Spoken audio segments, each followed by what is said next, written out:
I'm really excited about this.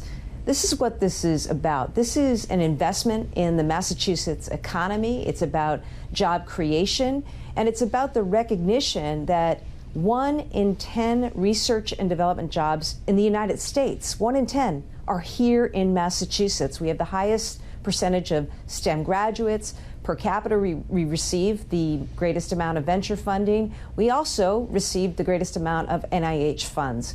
Research drives and powers the Massachusetts economy. And in the face of some uncertainty from the federal government, and sure, funding going away in some respects, I thought it was really important to lean in and to send a message, not just to the United States, but to the world. If you're an innovator, an entrepreneur, a scientist, a researcher, Massachusetts is where you want to be. We will continue to be a place that powers the world with our research, with our science. We will continue to be the place that incubates all those cures and treatments and discoveries that have really transformed the world. And that is the message that I'm trying to send with this public investment in research, which we hope to leverage with additional private dollars to really make this thing go. I'm very excited about it and what it's going to mean, not just for Massachusetts, but for the United States.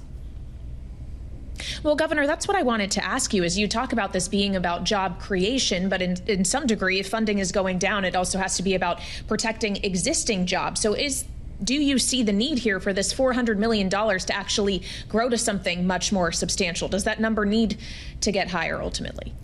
Well, you know, Kaylee, I'd love to see it grow. It's also the case, let me just explain, when I talk about research jobs, know that for every research job here that is funded, that is supported, that is spinning off so many other jobs in construction, in real estate, in hospitality, in restaurants, and retail. Mm-hmm. So it's such an important catalyst for so much. And when I think about our incredible teaching hospitals, our colleges and universities, they've had funding hits, as you know, and that directly impacts economic growth and progress, not just for Massachusetts, but for the United States, because we're competing against China. China is the one who's looking to recruit our scientists and our researchers and those who are in our labs today. I want those folks staying in Massachusetts, staying in the United States, and I want them to continue to be part of what has been so essential to American GDP and growth and dominance around the world.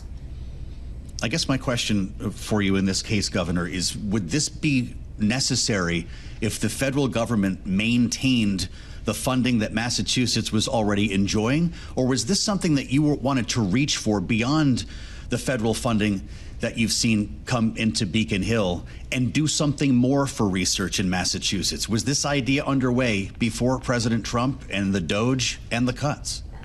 Well, I'll say that the DOGE and the NIH cuts certainly put a focus on this and not only the primacy of research here, but the need now to make sure that is really supported.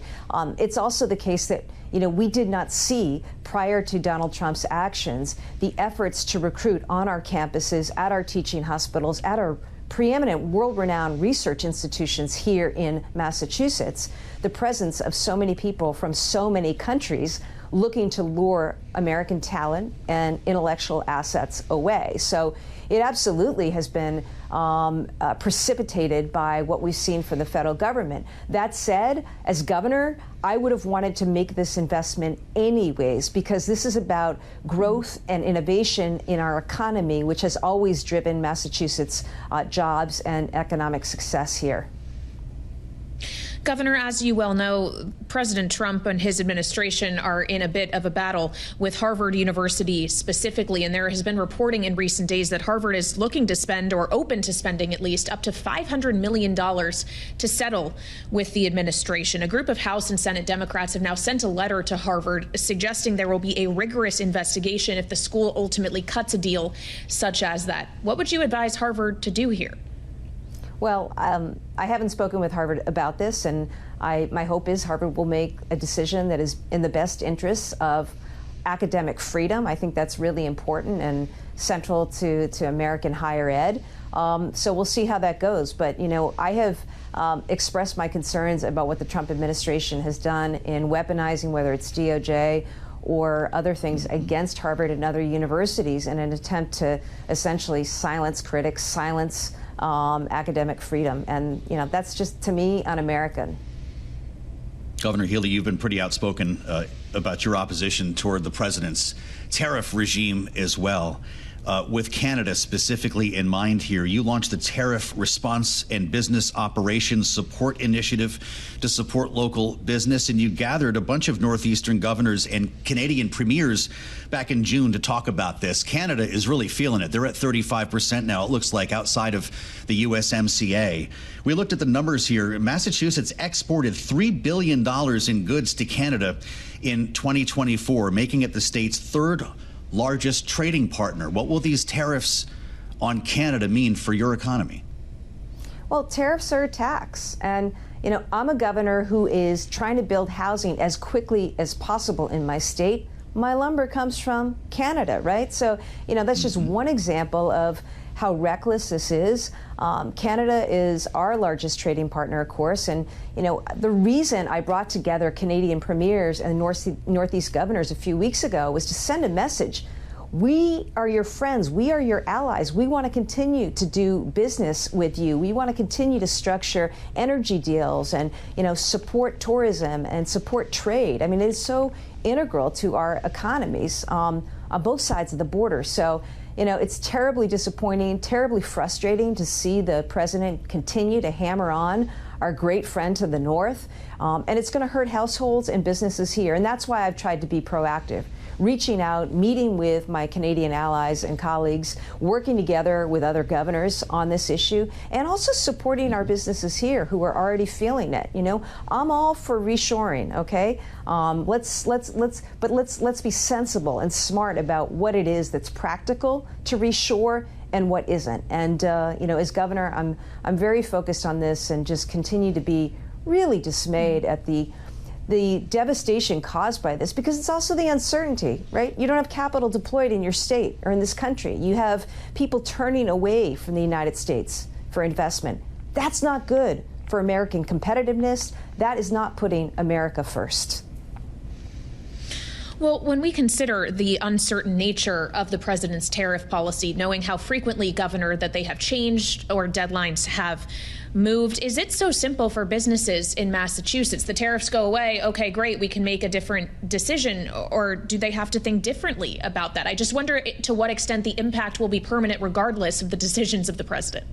Kaylee, that's a great point, because you have to make decisions, judgments in real time about orders, right? For parts, for supplies. You have to figure out how you're going to source things. And it has become incredibly difficult for so many companies to try to figure this out. It's hard for the largest companies, right? And imagine all the small businesses who have been affected in Massachusetts and elsewhere. I'll also give you an example, because looking out behind me is the beautiful Boston skyline. This is the time of year where we like a lot of people to come, tourists, visit New England, visit Massachusetts. All of us are getting killed. Tourism numbers are off in New England between 20 and 60% as a result of our mistreatment of our Canadian friends who we count on to come here. So I'll still reach out my hand and hope to continue to find ways to do business, working with other governors, working with Canadian premiers, encouraging that, because, you know, we are in a global economy. Massachusetts is certainly in a global economy, and we need certainty, and we need this insanity to be put to bed and end.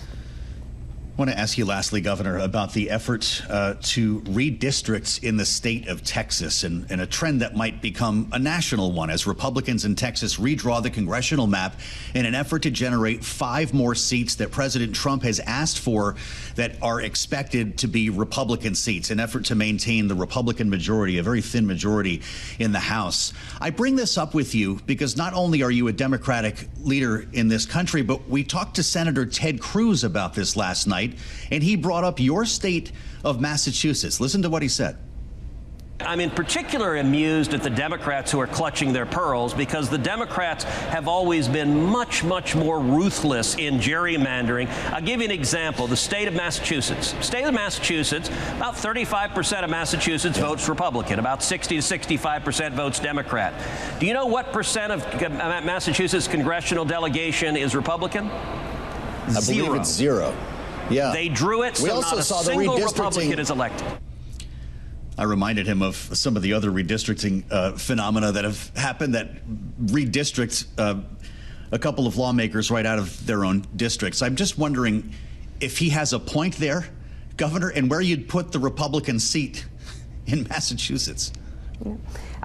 Well, first of all, I'm not clutching my pearls, Senator. What I am is a governor who believes in fair representation, and what's going on in Texas is just, you know, it's an abomination right now, the effort to redraw those maps. The senator himself made the point, which is that 65% of the voters in Massachusetts happen to not be Republicans. So we end up with a delegation that is right now all Democrat. But, you know, I will do everything as governor to always ensure that there is fair play and fair representation. Clearly, you know, there are governors elsewhere like Governor Abbott working together with AG Paxton that are not about that. They are about playing games right now and playing politics to try to retain a very thin House majority. That's what's happening.